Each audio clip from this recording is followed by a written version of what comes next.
Ditë e rëndësishme në Hagë, dorëzohen dosjet përfundimtare për ishkrerët e UÇK-s.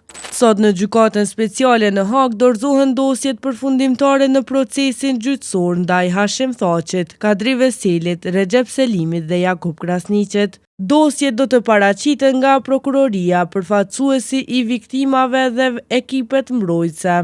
Pas kësaj, çështja hyn në fazën e fjalëve përfundimtare të planifikuara nga 9 deri më 18 shkurt, duke shënuar mbylljen zyrtare të procesit gjyqësor.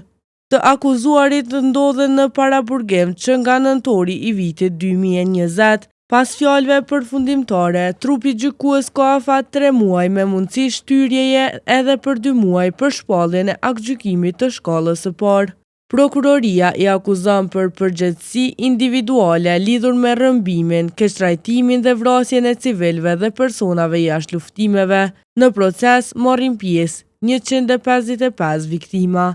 Gjatë gjykimit, prokuroria ka thirrur 125 dëshmitar, ndërsa mbrojtja 7. Në mbi 25 rishikime të paraburgimit, gjykatësit kanë vlerësuar se ekziston rrezik për pengim të drejtësisë dhe ndikim ndaj dëshmitarëve.